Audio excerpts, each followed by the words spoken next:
buenas tardes. Aquí estamos, Viejos Lobos. Muy buenas tardes. ¿Cómo vamos? Mi amiga Loba Rocío. Acá estamos para charlar un rato, para tener un momento agradable y hablar de algunas cosas que se nos ocurren o que nos pasan por la cabeza o que queremos compartir con ustedes. Me ha generado mucha expectativa sobre el programa de hoy, así que bueno, veremos. Es un tema, la verdad, difícil. Veremos qué es lo que has traído, pero... Bueno, a ver, lo que he traído... A ver, he traído dos trocitos, después voy a decir, de una filósofa que formó parte, que vivió el Holocausto y que era judía, vivió el Holocausto y toma y tiene una idea, digamos, una formación, obviamente, ligada a ese tipo de perdón, ¿no es cierto? A la guerra, a Hitler, a los que participaron en la guerra, a los que hicieron las cosas de la famosa obediencia de vida y todo ese tipo de cosas. Okay. Cada uno de ellos tiene una forma de perdón totalmente distinta. Eso desde el punto de vista de esa masividad del perdón.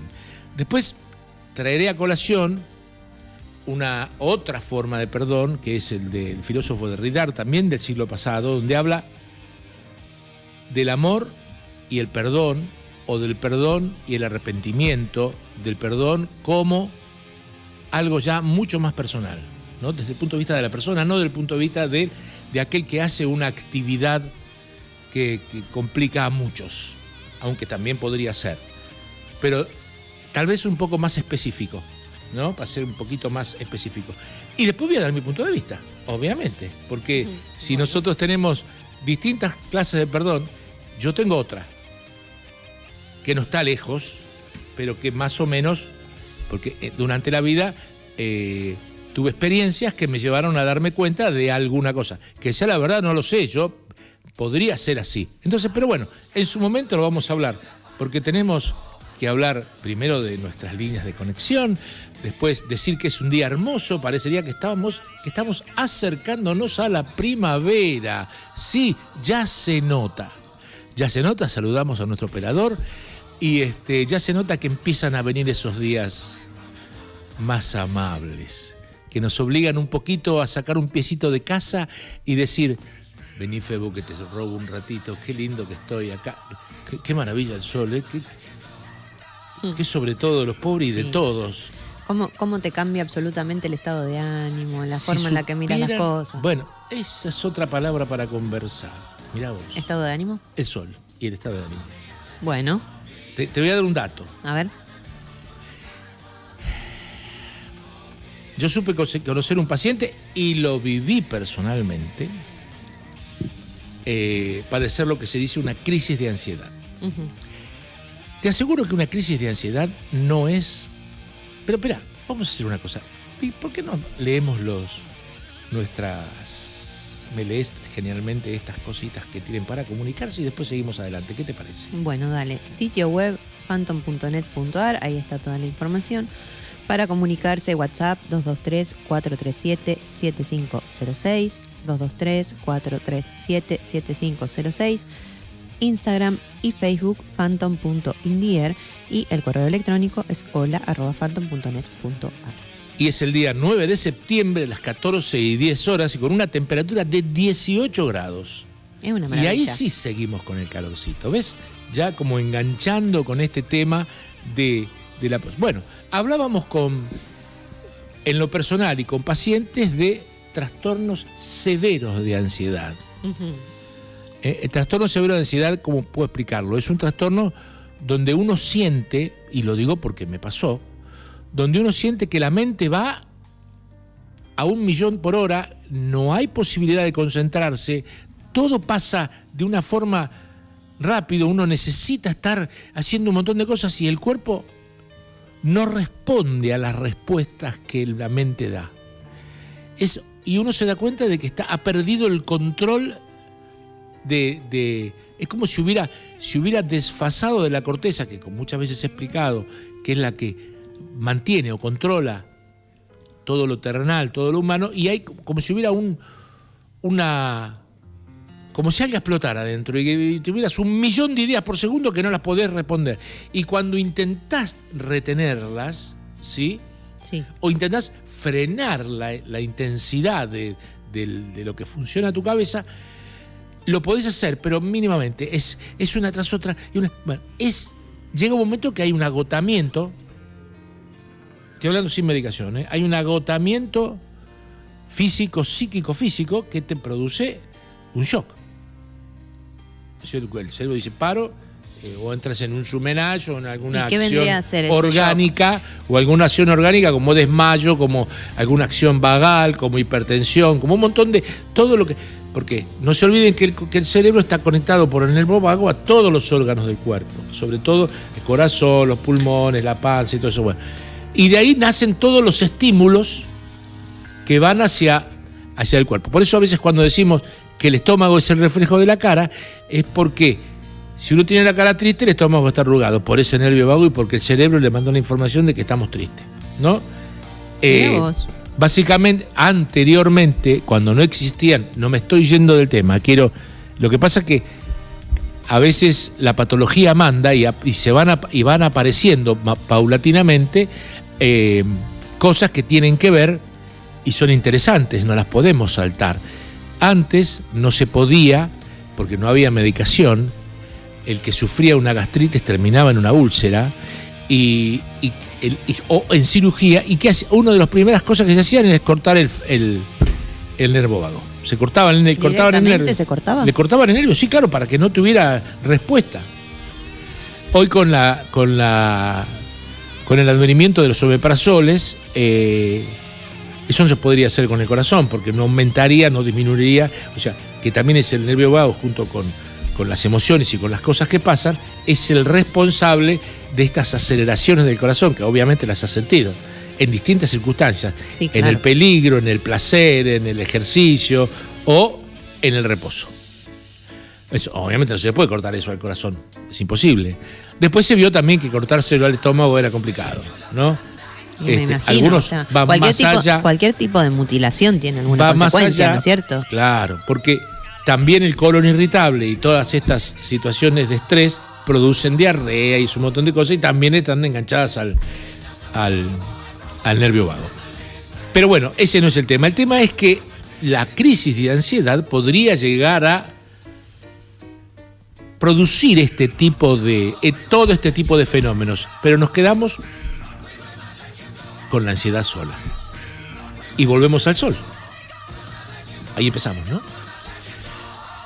¿Sabes cuándo pasaba la ansiedad?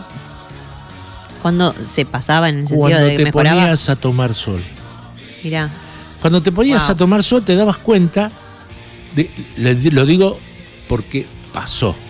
A mí me pasó y lo recomendé. Vos te ponías a tomar sol cuando el sol estaba, si era en invierno, yo me acuerdo que era casi invierno, estábamos por llegar a la primavera, y yo me ponía en un living que tenía en casa que entraba el sol fuerte, y yo me ponía así, y era como que todo, como me hubiera tomado una pastilla que me hubiera bajado todo, de pronto volví a tener como conciencia, tener relajarse, que es lo que más querés, sentir un deseo de relajación. Bueno, por eso las chicas o los muchachos, sobre todo las chicas, van a la playa en verano y se pegan unas siestas al sol que parecería que decís, ¿por qué duerme tanto? ¿Y por qué el sol provoca eso? Disminuye la ansiedad, produce relajación y produce un montón de cosas. Como otras cosas más, ¿cierto? Obviamente es el responsable de la vitamina D y un montón de factores que te intervienen con la inmunidad y un montón de cosas. En países donde el sol aparece poco, en los países del norte o del sur, donde los días son eternos y las noches son eternas y el sol es escaso, bueno, hay que agregar al individuo complementos, cianocobalamina, que es el precursor de la vitamina D, para que no tenga deficiencias, como otras cosas. Pero bueno, nos fuimos por la pendiente. ¿Te puedo hacer una pregunta? Sí. Esa disminución de la ansiedad que provoca el sol, ¿con qué tiene que ver? ¿Con esto de la vitamina D o no tiene nada que ver? Bueno, yo sé que soy mago, soy médico. No llegué hasta ahí. Ah, bueno. No, porque sé que esto de la cuestión de la síntesis de la vitamina D, a la que colabora la luz solar, tiene incidencia, que esto que vos decías, obvio, ¿no? Que bueno, que por ejemplo, que esa deficiencia después se nota en los países. Hay un metabolismo que se hace a nivel de la piel. Hay químicos y precursores y un montón de cosas que se producen a través de la piel y se desdoblan. Eso es así. Ahora, yo supongo que el calor, que puede ser un factor importante, el sol, los rayos ultravioletas, o no sé, o alguna otra, puedo entrar en lo que se te ocurra, porque se me imaginan cosas que no voy a decir porque se me va a decir, está loco, ¿viste? Bueno, pero ¿para qué? dentro de la filosofía metafísica podríamos decir que las energías que irradia el sol tienen que ver con este tipo de sanación, ¿no? Entra a través del bueno, eso es lo que dice. Ok, bueno, lo tomo. Pero también podemos hablar de eso porque te lo puedo explicar cada uno y los colores que tienen que ver, pero no me quiero meter en eso porque, bueno, son todas las cosas que uno estudia y aprende para poder tener un panorama amplio. El paciente cuando se sienta, te pregunta, te dice lo que tiene, y si realmente te interesa lo que estás haciendo, te transformás un poco en psicólogo, ¿viste? Entonces, tratás de recabar alguna información que te permita llevarte un poco más allá de lo que le pueda estar pasando a ese paciente a nivel emocional o... Bueno, esto forma parte de la anamnesis que se llama, ¿no es cierto?, del interrogatorio dirigido, que es lo primero que debe hacer un médico, hacer un interrogatorio dirigido. Entonces, tratar de juntar la mayor cantidad de datos posibles para descubrir algunas de estas patologías primarias que podrían hacer a tener sensaciones secundarias o síntomas secundarias que son los que se pueden ver. ¿Se entiende lo que te quiero decir? Entonces, no solo estamos tratando el síntoma, sino tratamos de resolver la causa, que por ahí tiene origen psicológico, ¿por qué no? O origen emocional, o origen... Bueno, es muy interesante. Es la mejor parte de la medicina cuando uno charla con su paciente y logra esa transferencia, cuando está la confianza, y bueno, tenés el 50% del tratamiento resuelto. Y de que el paciente se cure, si es que es posible, ¿no? Porque a veces no se puede. Pero bueno, ¿sabes qué quiero hablar? Estoy hablando desde que ya son 20 minutos que estoy hablando. Me quedé enganchado en la efeméride del día de ayer porque hay algunas cosas importantes que me gustaría, aparte de, quiero saludar a todos los periodistas, que fue el Día del Periodista. Muy bien. Algunas cosas que pasaron que fueron importantes. ¿Y qué vamos a hacer? Mirá, nace el actor británico Peter Sellers. ¿Quién no vio la Pantera Rosa? O para mí la más conocida de Peter Sellers. ¿Viste la Pantera Rosa? No. Vi el dibujito, pero no la película. No, la película y el actor es Peter Sellers. Ok. Bueno, extraordinaria. Son varias, ¿no? Son varias. Y bueno, hay... el periodista checoslovaco Julius Fuchsik es fusilado en Berlín por los nazis. Supongo que por él vendrá el tema del periodista. Ernest Hemingway publica por primera vez El viejo y el malo.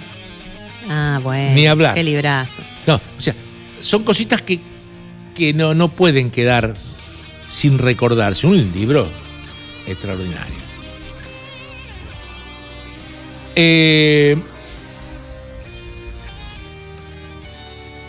Gabriela Sabatini en el 1990 gana el primer Grand Slam del US Open. La diva. ¿En qué año dijiste? En 1990. Mirá, qué grande. ¿Un día como hoy en 1990? Sí, hace bastante, ¿eh? Y ahí arrancó. Ahí fue un fenómeno. La verdad que era un gusto para los que nos gusta el tenis. Era un gusto de clase, de estilo, verla jugar. Hacía todo como dice el libro. Era un placer verla jugar. Realmente yo que tuve la oportunidad de verla y gritar sus smash, sus reveses, su revés con topspin o con su drive, era brutal. Pero siempre estaba la otra, que era un poco mejor, que era la Steffi Graf. No me olvido nunca, una alemana. Ahí que le hacía la competencia. Era una pelea, pero tremenda. Imagínate. Bueno, en 1990 también asesinan en Catamarca a María Soledad Morales. ¿Recuerdan el famoso caso de María Soledad Morales? No, tampoco. A ver. Qué joven sos, qué maravilla. Sí, bueno. Bueno, ahí se hizo famosa la hermana Peloni, que fue la que incitó a hacer las caminatas, insistió durante mucho tiempo. Un caso que prácticamente quedó sin resolver, creo yo, y bueno, había mucha como problemas de orden político y un montón de cosas, los cuales no puedo ni me atrevo a decir porque no lo sé. Pero sé que hubo algunos involucrados que desaparecieron, quedaron libres y sin nada. Bueno. Hay mucho de eso, se lamentablemente. Murió en el 2014 Rubén Peuchele, otro de los grandes los que supimos ver titanes en el ring. ¿No sabés lo que es eso? Sí, eso sí se lo es. Menos mal. Con Karadagian estaba Rubén Peuchele, que era el bueno, el muchachito. Tenía un físico descomunal. Y cuando venía él, viste, todos se disfrazaban, el Caballero Rojo, la Momia, Karadagian también, o qué sé yo, cada locura que se te ocurra, todo ficción, obviamente. Entonces, cuando había algún problema sin solución, aparecía Rubén Peuchele, el bueno, viste, que era como el vengador. Y lo cagaban a palo varias veces, ¿no? Realmente alguien que se le ocurrió eso nos tenía todos los muchachos jóvenes enganchados con esa estupidez, realmente, porque hacían unos vuelos raros. Pero bien logrado, bien logrado. Realmente eran acróbatas. Sí, muy bien logrado. Se peleaban con el referí, se peleaban. Fue muy simpático. Una época de mi vida que para mí es inolvidable. Inolvidable. Bueno, vamos a escuchar una canción.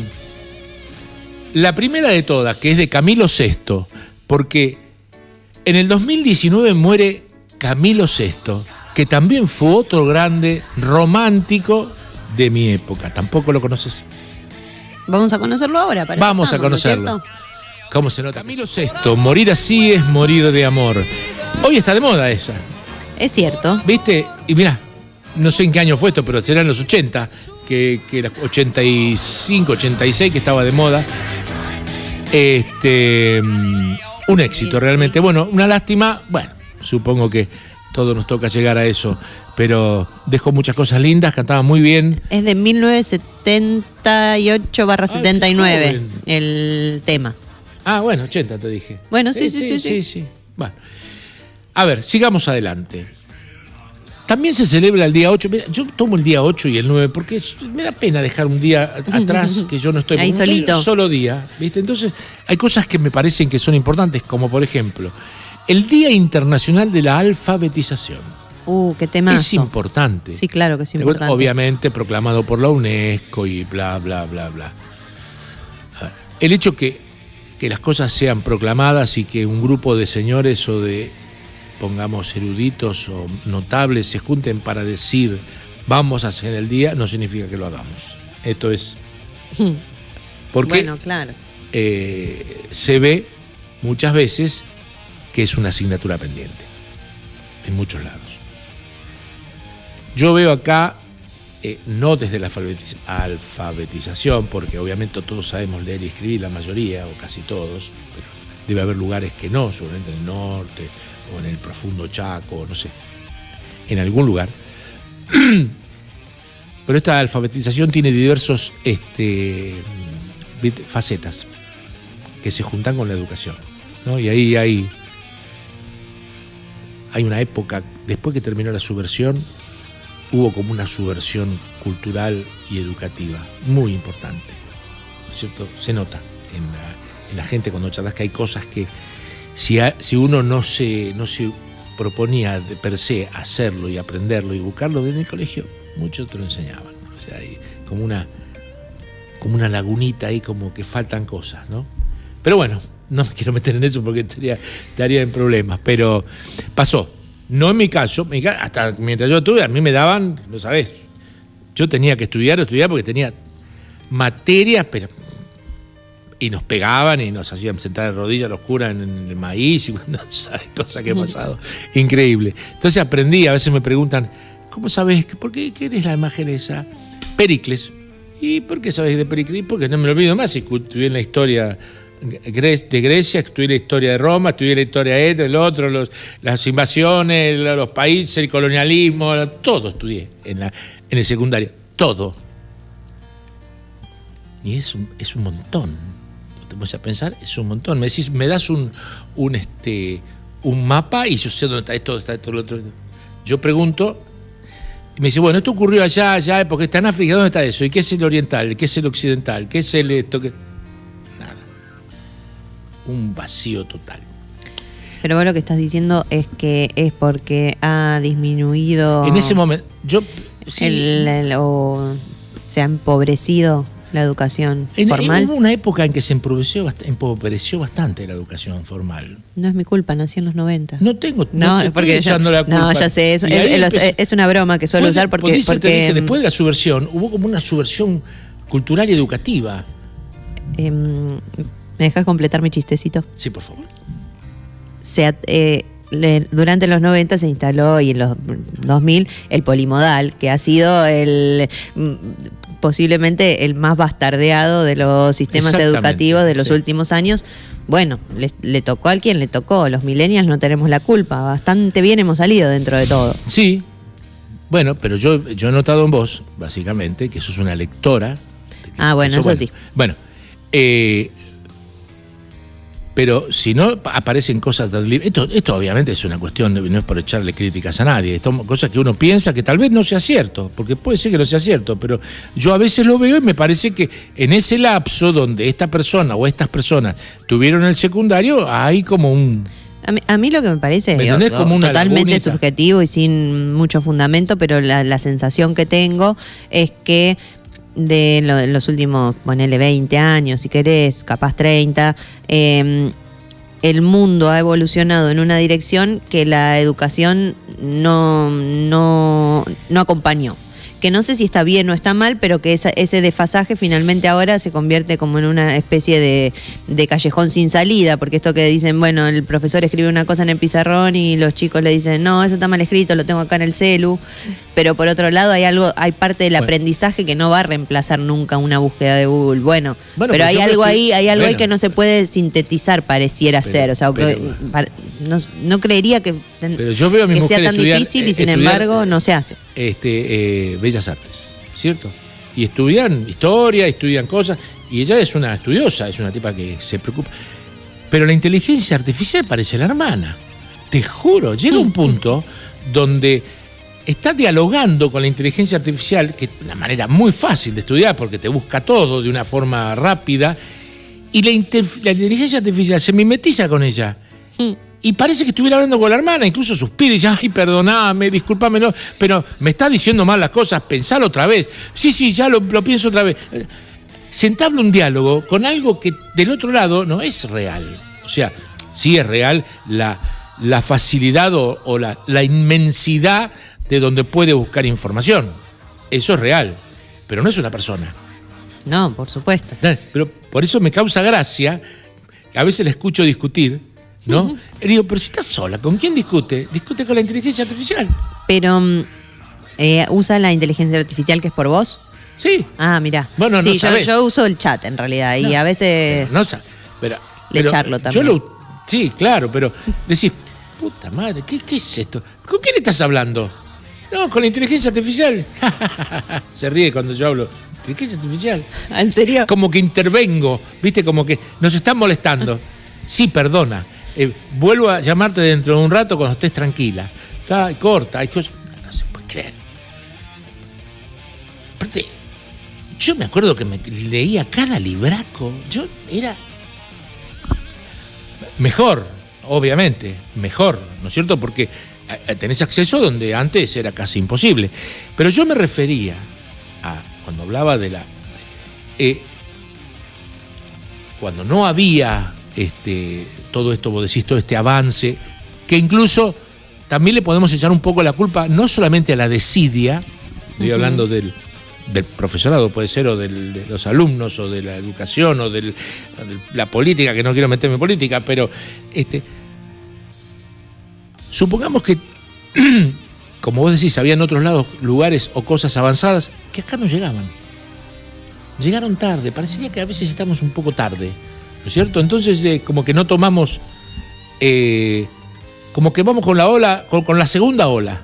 Viste que llega la primera ola, después viene la segunda ola y... Bueno, siempre venimos con la segunda ola. Ahora con la internet y con la inteligencia artificial estamos muy ayornados, porque independientemente, o cuando vos o yo, que soy de la antigua data, me doy cuenta que la inteligencia artificial, yo me tengo que ayornar, no me queda otra. Yo me tengo que poner a la par, porque si no quedo como un perdido en el absoluto ostracismo, porque no puedo leer solamente, ¿me entendés? Hoy tenés un diálogo y una comunicación constante que es con sabiduría y alguien que no se equivoca y te da distintas opciones. Está bueno. Está buenísimo. Ojo, igual, hay que tener cuidado con eso, porque sí que se equivoca. Por eso, pero te da varias opciones y vos se equivoca bastante, de hecho, delira, sí. ¿Delira? Delira. Mirá, sí, ese es otro dato. Sí. Porque claro, es tanta la información que sintetiza la inteligencia artificial que de pronto elige la que le parece la más adecuada y te la tira como válida. Si vos le decís, fíjate, porque eso me parece que no es muy así, bueno, de pronto dice, tenés razón, era otra cosa. Ese es el aprendizaje, o sea, preguntarle de vuelta. Claro, bueno. Dame otra opción. Sí, a medida que vas entrenando a la inteligencia artificial, bueno, ya te... Eso es un poco, ¿cómo decirlo? No sé si aterrador es muy fuerte, pero sí que te da un poco de cierta aprensión. De repente cuando te responde, viste, desafiante. Es como, señorita, se calma un poco, por favor, señora. Es genial, pero es genial. Estás hablando con una computadora. Escúchame. ¿Quién le dio derecho a contestarme así? Por favor. Bueno, se nos va el tiempo y no podemos hablar del perdón, que es lo más importante. Mirá, ayer se celebró el Día de la Fibrosis Quística y quiero festejar el cumpleaños ¿de quién? De este cantante argentino-venezolano, Montaner. Vamos a poner un tema de Montaner, que también cumpleaños el día de Alejandro Lerner. Le estaba contando a mí acá, a mi amiga, compañera Rocío, cuántos recuerdos me trae esta canción. Él, ¿no? Yo en este momento, cuando se dio este disco, yo estaba en Miami, como quieras, y bárbaro, extraordinario. Todos los cantantes latinos estaban ahí, todos se hacían los discos ahí, de hecho vive ahí, toda la familia incluso también. Pero bueno, mira, vamos a proponernos hacer 5 minutos de la efeméride de hoy, que es muy importante. Y después nos damos 15 para hablar un poquito del perdón, porque si no es como que prometimos algo que no vamos a poder cumplir. No, está muy bien. Tratemos de cerrar el programa con lo que estaba más o menos previsto. Bueno, hoy es el Día Internacional de los Derechos Humanos. ¿Te acordás cuando había una propaganda que decía los argentinos somos derechos y humanos? Me sorprendió el dato ahora recién cuando me lo decía fuera de aire. Yo lo estoy leyendo. No lo sí, sé. Te sigo, pero... La verdad que es importante, no es poca cosa. Los derechos humanos. ¡Wow! ¿No? Es un tema para un día entero. Sí, no prácticamente. Y no alcanza. Pero bueno, yo recuerdo que los argentinos somos, la propaganda esa, que los argentinos somos derechos y humanos. No me quiero... Lo dejamos ahí. Bueno, también se celebra el Día Mundial de la Agricultura.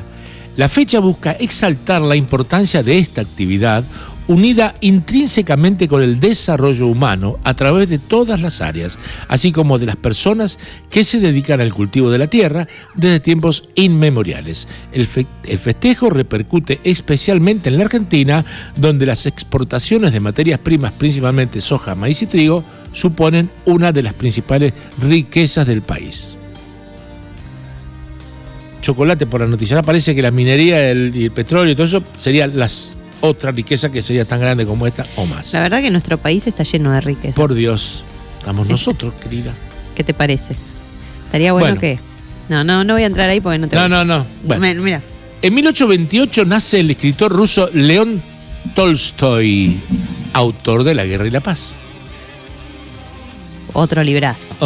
Tenemos grandes autores homenajeados hoy.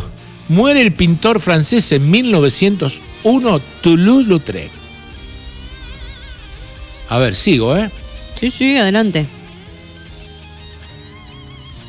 En 1947, esto es un dato, se sanciona a través de Eva Perón la ley 13.010 del sufragio femenino en el Congreso. Ah, mirá, bueno. Qué buen dato que me acabas de dar, porque no me acordaba que era hoy la fecha. Interesante. Yo me acuerdo que tiene que ver con algo que pasó ayer también con la mujer, que fueron 2 veces que una mujer, una fue Viti y la otra no recuerdo, pero bueno. ¿Me recordás el número? La ley Sí. 13.010. 010, ok. Nace el actor británico Hugh Grant. Ah, qué bueno. Simpático, agradable. Sí, a mí me gustaba escucharlo. Me gustaba ese inglés tan clásico, tan perfecto que decía. Mira, No a mí... puedo decir más nada. A mí no me gusta en líneas generales ser vendepatria, pero la otra vez hablaba de que el cine inglés me parece alucinante siempre. O sea, tienen una... A ver. Es una estética fina, es lindo el acento, siempre funciona. Está bien, después habrá cosas que no llegan, ¿no? Pero... No, bueno, te hacía la introducción porque así ¿Quiere decir que porque algún artista sea inglés lo vas a defenestrar? Porque no, pero lo que yo digo es que el cine inglés para mí está en lo top. Es muy bueno, de lo que más me gusta, de lo que más me gusta ver. Es otro estilo distinto al yankee, ¿no? Sí, absolutamente. A mí yo el cine o la producción audiovisual yankee, así hollywoodense, la consumo casi... como por deber, pero no me interpela, En general es muy poco. Tiene ¿Y cuál es el cine europeo más parecido al nuestro? El italiano. Es tan gracioso. Las películas italianas antiguas parece que estuviéramos... mira, es en casa, estás en casa. La mirás y salvo que hablan otro idioma... Ayer vi una película, estaba mirando... estuve escuchando un poquito de los grandes festejos del Festival de Sanremo, que la escuché a Cincola Cinquetti cantar el tema de Domenico Modugno, Dio come ti amo, que es un tema bárbaro. Bueno, y estaba Gianni Morandi, también en esa época, estoy hablando del año 1970, 1960 y pico, con una película que era Carlito Balá en el ejército haciendo de... Carlito Balá con Cristo del Siete, no me acuerdo cómo se llamaba. Era lo mismo que se enamoraba de la chica del jefe, todo lo mismo, igual con la diferencia que él cantaba, ¿no? Bueno, Leodán lo hizo una copia de lo que yo te contaba de Gianni Morandi. Bueno, no terminamos con lo de... Mentira, sigo. Porque, no, y iba a seguir hablando de Hugh Grant, pero vamos a dejarlo. Dale, seguí de Hugh Grant. No, y que...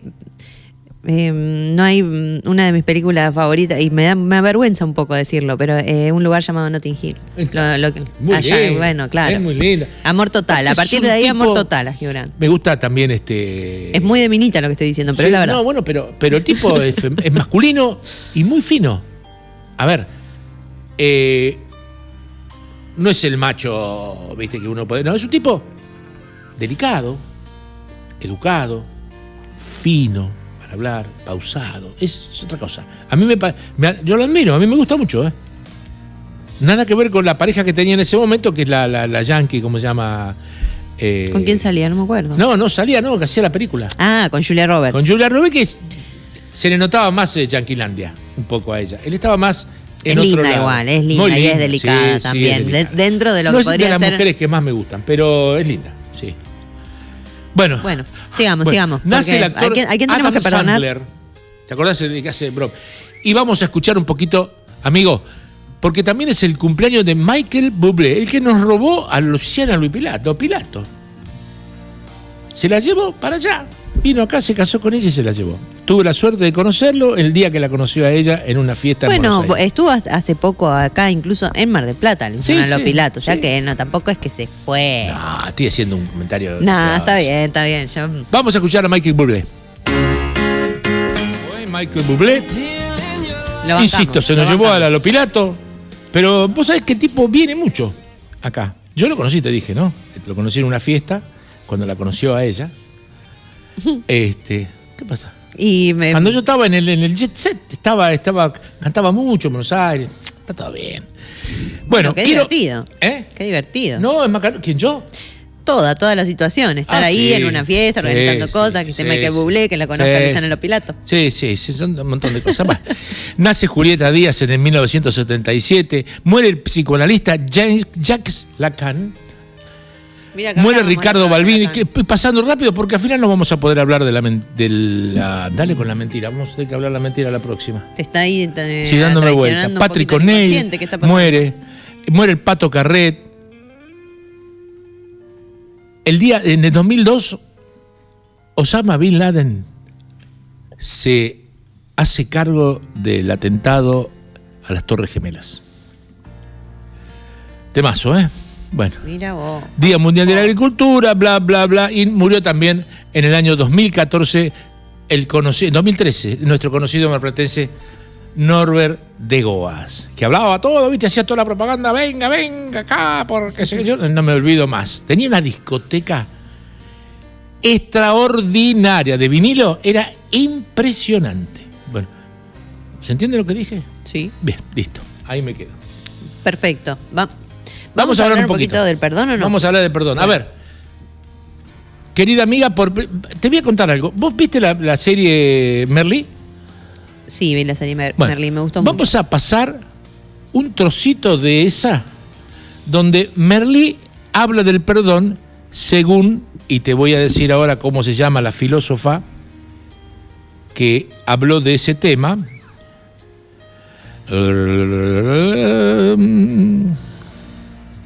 La serie Merlí, española, ¿verdad? Hannah Arendt. Ah, sí, claro, es conocida Hannah Arendt. Sí. Vamos con la primera, Merlí.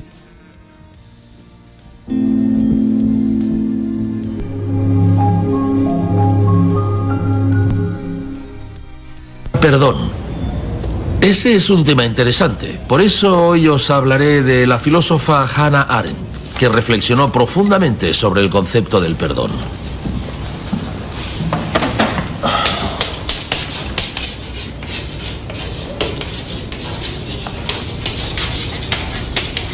¿Cuáles son los límites del perdón? ¿Debemos perdonar a un nazi que ha matado a miles de judíos? No, claro que no. Tania, lee este fragmento de texto del libro de filosofía, página 191. En 1961, Hannah Arendt asistió al juicio contra Adolf Eichmann, uno de los responsables directos del exterminio de los judíos en la Segunda Guerra Mundial. Mientras el fiscal retrató a Eichmann como un monstruo al servicio de un régimen criminal, Hannah Arendt lo definió como un hombre absolutamente normal. Normal. Es decir, que si cualquiera de nosotros nos hubiéramos encontrado en esa misma situación, la de Eichmann, a lo mejor habríamos hecho lo mismo. ¿Pero lo estaba justificando o qué? No.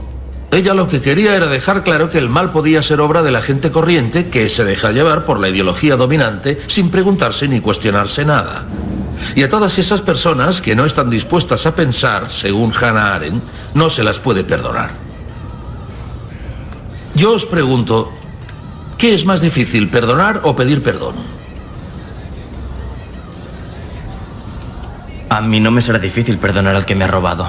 Hombre, es que si reconoce lo que ha hecho... Esa es la clave, el reconocimiento, el arrepentimiento. Según Hannah Arendt, no puede haber perdón sin arrepentimiento.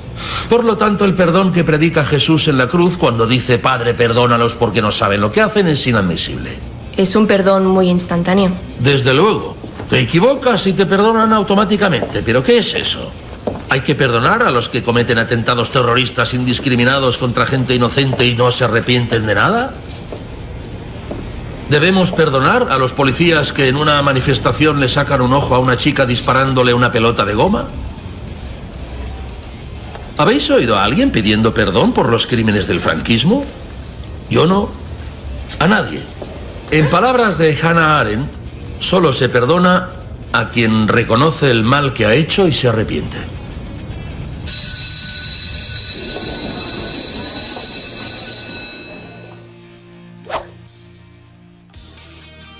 ¿Qué tal? Bueno, como siempre, interesante y te hace reflexionar. No sé si tengo para una postura tomada o algo parecido al respecto. Lo podría conversar. Vos fíjate, no estoy de acuerdo cuando dice que cuando Jesús dice, Padre, perdónanos porque no saben lo que hacen. Parecería que el idiota, o aquel, vuelvo al término idiota, ¿te acordás que lo me lo preguntaste? Me acuerdo. O aquel que desconoce o hace una orden o cumple con una orden, parecería que no fuera culpable, ¿no? En este caso particular y sobre todo para Arden. No, yo lo entiendo distinto. Obviamente. Al revés. A ver.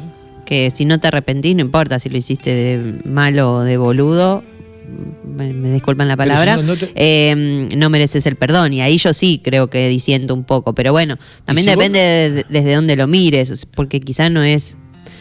porque lo compara con la cuestión religiosa. Bueno, si nos vamos a ese plano, yo tengo una idea distinta del perdón. Hablar. Sí, pero si es en el plano de lo terrenal, bueno, sí, puede valer.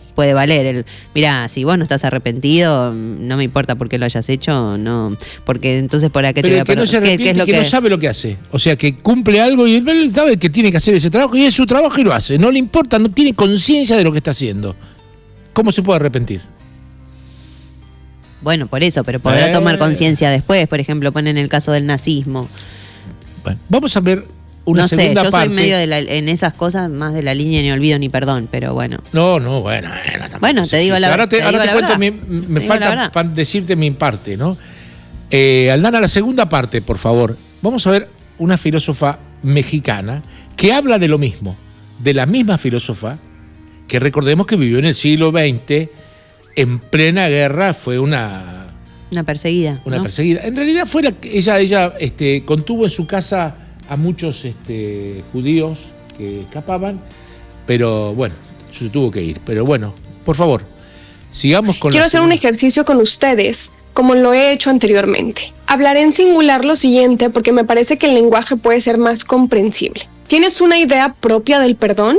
Quiero decir, el día de hoy ya puedes definir qué significa la palabra perdonar para ti y no lo que te han impuesto desde que tenías una edad muy corta. Intenta recordar una situación en donde hayas sido lastimada por alguien o hayas lastimado tú a otra persona, a alguien cercano o lejano a ti, ya sea una pareja, un amigo, amiga, familiar o bien a una persona completamente desconocida y la hayas dañado o hayas sido dañada de cualquier manera. Física, emocional, mental o psicológicamente. Si has sido tú la persona afectada, ¿cómo perdonaste a esa persona? ¿Qué significa perdonar para ti? ¿Te consideras alguien que jamás ha cometido un error y por lo tanto tienes el poder absoluto de perdonar? Es decir, ¿perdonas porque consideras que el perdón te sana a ti o porque crees que la persona que te dañó está realmente arrepentida? Y si tú has dañado la integridad de alguien más, ¿te has sentido mal luego de hacerlo? ¿Te has arrepentido por dañar profundamente a alguien y saber que esa persona puede perdonarte por tu arrepentimiento? ¿Eso te ayudaría? Quédate pensando en eso y pasamos a la filósofa de hoy. Quiero hablarles sobre Hannah Arendt. Ella fue una filósofa nacida en una familia judía en Alemania en 1906. Unos años después, cuando comenzó el Holocausto, ella protegió a personas refugiándolas en su casa, lo que provocó problemas con el gobierno y se tuvo que ir de Alemania.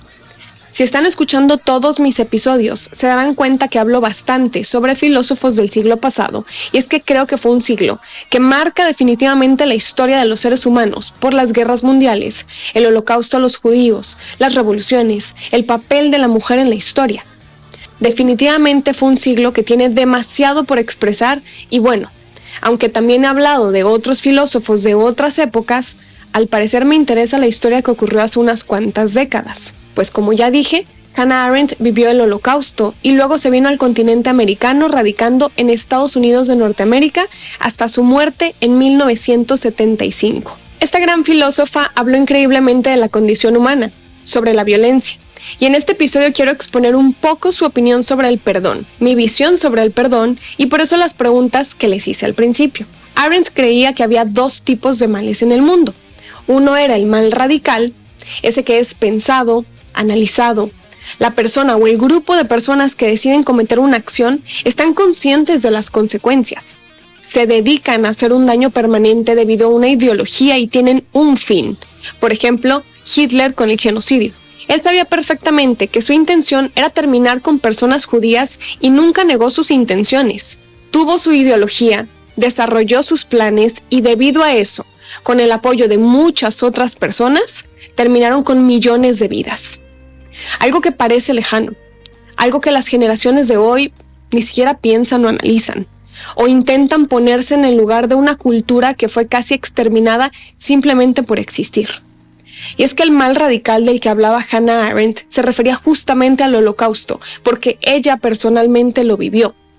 Pero han existido más actos movidos por males radicales, genocidios a lo largo de la historia, exterminios como la conquista durante el siglo XVI de lo que ahora es América.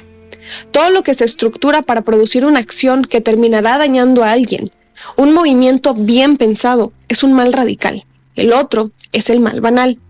Lo hace la gente ignorante, quien no piensa en el daño que está causando con sus acciones y por lo tanto no siente culpa moral, porque no piensa.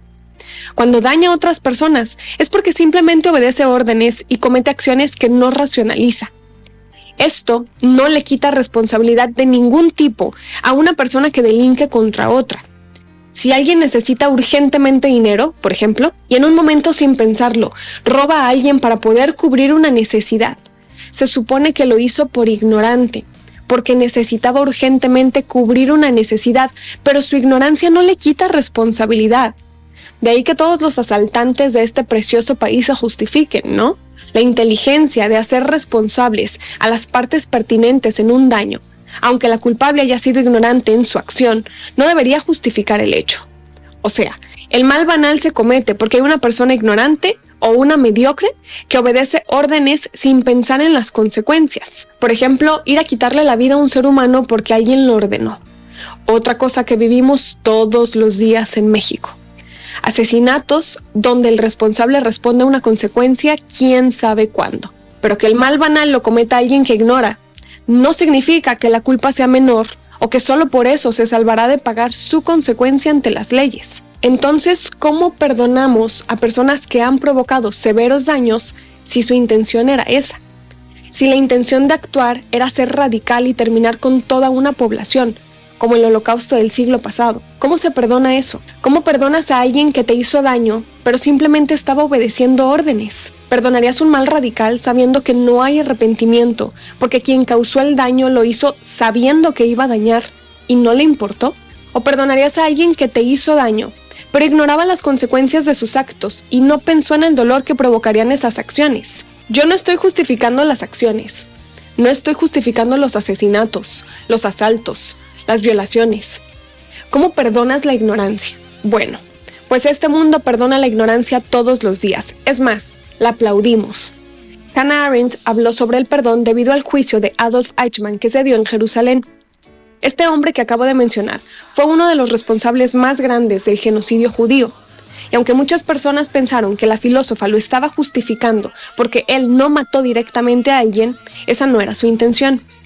Hannah creyó que Eichmann era ignorante y mediocre, que se bastó del imperativo categórico de Kant. Si no saben de qué hablo, escuchen el episodio 4 titulado Moral en imperativos, ya que Eichmann lo único que hizo fue seguir órdenes de su superior, pero estaba encargado de transportar a los grandes grupos de personas que estaban a punto de ser asesinadas. Hannah consideró que este hombre era un ser humano más. Alguien común y corriente, que no había usado su cerebro para pensar en las consecuencias de sus actos, por defenderse diciendo que solamente obedecía órdenes militares, que sus acciones habían sido regidas por una ley. Por eso pregunto, ¿cómo se perdona a alguien que mató a millones de personas o a una sola y no muestra arrepentimiento? Eichmann posiblemente no asesinó a ninguna persona él mismo, pero transportarlas a los campos de concentración, obedeciendo órdenes de los nazis, siendo un nazi, conociendo la ideología y la planificación, ¿eso lo hace irresponsable? Obviamente sabía lo que estaba haciendo y participó directa o indirectamente, como se le considere. Tuvo su participación y eso lo hizo responsable. Así que tuvo que responder a sus consecuencias. Pero por un momento la opinión de Arendt sobre el perdón fue mal interpretada y se creyó que no estaba culpando a ese militar. Para Hannah Arendt, el perdón se da cuando la parte que cometió el daño está realmente arrepentida, pero para mí, el arrepentimiento se siente únicamente dentro de la persona arrepentida. Pueden suplicar de rodillas fingiendo arrepentimiento y no por eso lo sienten, o pueden no demostrarlo, pero realmente sentirlo. Quien siente el arrepentimiento se apega a responder a las consecuencias, y si éstas son independientes a la ley, habrá de algún otro tipo, creo. Cuando perteneces a la parte dañada, supongo que sabes que perdonaste a alguien que te hirió cuando sueltas ese recuerdo, cuando llega a tu mente y ya no duele, pero solo porque deja de doler significa que quien lastimó ya puede continuar como si no hubiera pasado algo. No sé, afortunadamente no he vivido un daño tan profundo de alguien más, pero por supuesto que he sufrido daños emocionales. Somos responsables de tener cordura, prudencia, conciencia e inteligencia para saber cuando alguien nos está dañando psicológica y emocionalmente e intentar retirarnos de donde estamos. Si la violencia se torna física, hay leyes que nos protegen. Lamentablemente son leyes que al Estado no le importan. Si en una relación de cualquier tipo bajan nuestra autoestima y la seguridad personal, al Estado no le importa. Quizás si el Estado se responsabilizara de educar psicológicamente a las personas. Bueno, para que no vamos a ir, ya cambié un poquito de tema, pero es muy interesante. Yo quiero recordarles que esta chica, esta filósofa se llama Kimberly Ibarra y es mexicana. Es muy interesante, tiene mucha facilidad para explicar, que es muy importante, y como nuestros Trashaber, ¿no? Que lo hemos traído 1000 veces. Y quiero dar lo que él dice. A ver. Él se apoya en el filósofo Derrida, francés, que no estuvo involucrado, no estuvo sesgado por la Segunda Guerra Mundial y habla más personalmente del perdón. Y dale con la mentira, del perdón. Él dice que primero desdobla la palabra etimológicamente, perdonar. Perdonar. Donar es dar algo. Y es algo personal, algo interior, muy profundo. O sea, te lo voy a hacer fácil, el perdonar es un acto de amor profundo donde vos estás dispuesto a perder algo por el otro. ¿Se entiende? Sí, se entiende. Bien, entonces, esto lo dice Derrida, ¿no? Después yo te dije que te iba a dar mi punto de vista. El otro pide perdón siempre y cuando esté arrepentido, como dicen, como estuvimos escuchando hasta ahora, sino qué sentido que tiene pedir perdón si él no siente que haya pecado. Porque ahí volvemos a tener otra palabra, ¿pecado de qué? ¿No? Sí, me parece... Las etimologías se nos mezclan, pero entendemos lo que es pedir perdón. No sé si pecado entraría en como lo estamos planteando. Por eso que las palabras se mezclan y en este caso no entra. Ok. El perdón, dice Derrida, según nuestro amigo Herbert, dice que es un acto de amor donde uno da al otro un perdón, algo que es profundo y no tiene que ver con el intercambio. Si hay un intercambio ya no hay perdón.